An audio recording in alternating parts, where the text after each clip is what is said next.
So today I'm going to share with you a drill that I call the spear drill, which could well, for the very first time, allow you to feel and sense exactly what the best players do in their downswing.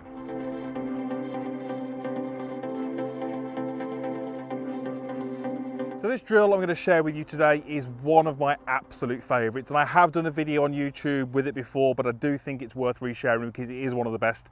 It really allows the golfer to, as we said there in the introduction, feel almost for the very first time exactly what they should be doing in the downswing. And for many golfers, that's the kind of a eureka moment or that light bulb moment which allows them to then take their game forwards. Now, just before we get into that and run you through the drill, if you're new to our channel, if this is one of your first videos, I'd love you to be part of the community. It is absolutely free to be a subscriber. You just need to click the little button down below and the little bell icon, and that will allow you to be notified each time I do release a new video. And whilst you're down there, give this a thumbs up if it does help your game, and drop down into the comments. The more comments we get, the more this community can help each other and everyone benefits. Right, so what is the spear drill? Well, all you're going to need is an alignment stick or something similar and a reference point on the ground. There's my reference point on the ground. Now I've got a golf ball down there, you don't need that, but that just helps me sort of visualize what I'm trying to do. So this is a drill which is really targeting the right arm. The reason we're targeting the right arm is because that is the reason, or that is the part of the body which is responsible for so many of the swing faults that we see.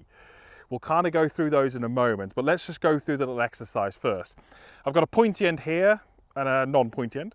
So I'm going to basically take a hold of this alignment stick, where if I was to take what I feel like is a relatively normal address, the pointy end is up behind me. And then when I stand and take my address, I want this reference point to be pretty much in the middle of my heels. Now from here, I don't really need my lead hand, I'm going to put that behind my back.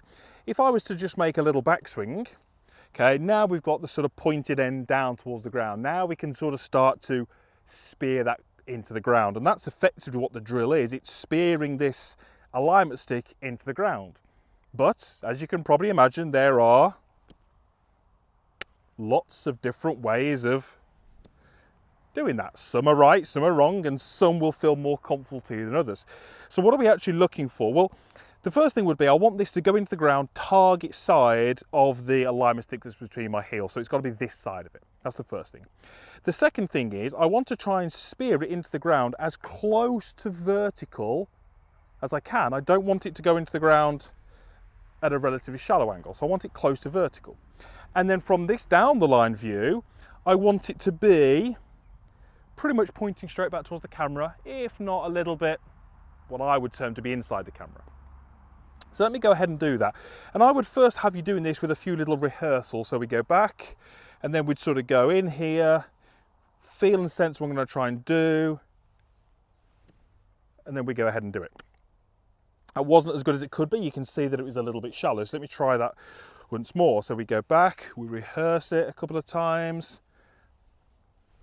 Okay, and that was a little bit better. So a little bit closer to vertical. You can see it's target side, you can see it's pointing inside of the camera. That is the drill, that's the exercise. Now the beauty of this is you can do this anywhere. As long as you've got something that the alignment stick will stick into, some grass or some ground, you can start to work on it.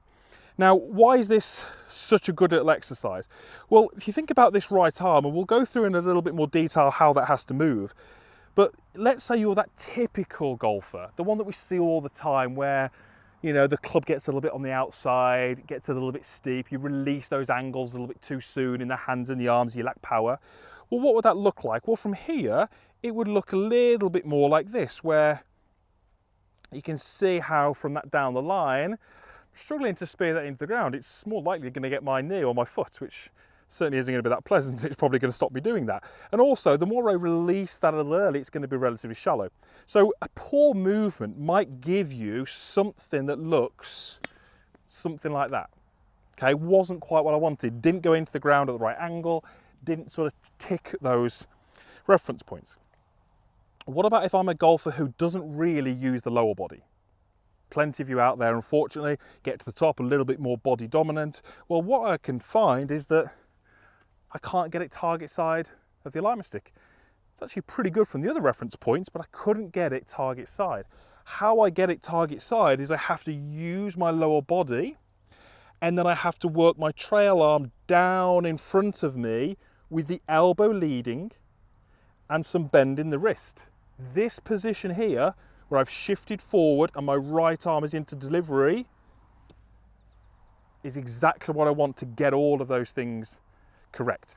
Let's just bring the golf club in, and we'll sort of cover some of those common moves that we see. So if I get up to the top, how often do we see this movement? Now again, if I was to take my lead hand off, that doesn't put me in a position where I'm able to achieve that little exercise. What about if I'm that golfer who throws the club early this way? Well, again, if I put myself in that position, I'm not able to spear that into the ground. So this is what I call, and I absolutely love these types of drills, this is what I call a task drill. What we're really focusing on is the task. The task is to spear this into the ground, target side of the alignment stick, close to vertical, in the right angle. That's the task. So your focus is on the task, and what you will do is, we call this self-organizing. You might do it wrong a few times, but because you know what the end result should be, over time you're going to figure out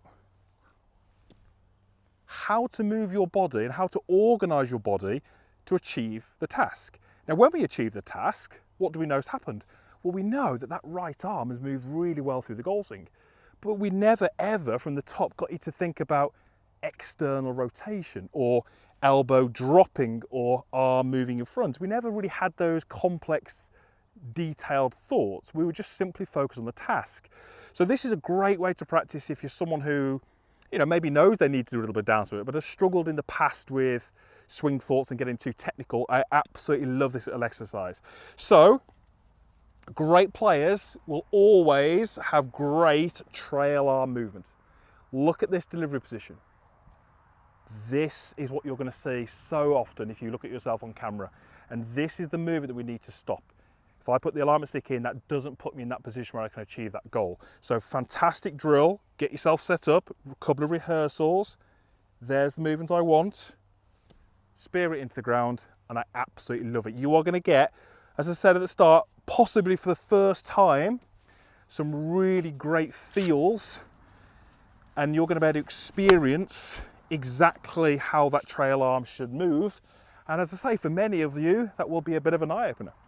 So once you've done that, we need to bring the golf club back in, because we do use that on the golf course, and generally we're hitting a golf ball, so we need to bring that back in.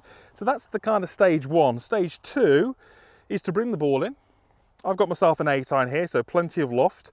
Ball is teed up to make it a little easier. I'm going to make my backswing, and I'm going to reference what I felt that I did previously. Imagine that I've got my spear, this elbow is leading, it points down towards the ground, and the club head is in a great spot. From here, I'm able to then deliver the club down. So let's go ahead and do that, and this ball won't go particularly far. So we go up, we get those feels, and then we go ahead and hit it. Now, even though that hasn't gone particularly far, it's gone straight. The strike was fantastic. It gave me all those feels that I wanted based on this little reference. Think about how you practice, and this is how we should practice. This is not going to change my golf swing, because it's not golf, it's not a golf club, there's no ball, but it gives me the correct feels. When I bring the golf ball in like I just did there and hit a shot, my job is to say, well, did that feel like that? If it didn't, there's maybe a little bit more work to do. If it did feel the same, great. That's how we start to change our golf swing. We've now made a golf swing knowing that what we felt was correct. That's really, really important. That's how you should be practicing. And then ultimately, we can put it all together and do the same thing at speed. 8-iron off a par 4 really isn't the play here, is it? But we'll give it a hit anyway.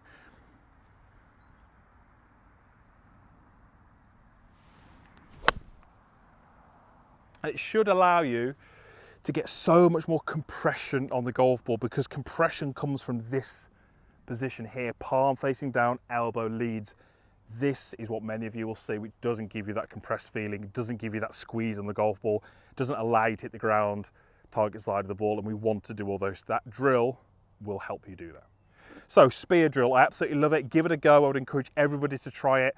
It might well be a bit of an eye-opener for you and allow you to sense and feel exactly what the best players do, and that can only be good for your game. Right, thank you very much for watching. Usual stuff is down below. There's a like button down there if you did like this video, comments box, subscribe button, and I will hopefully see you back here again soon for another video.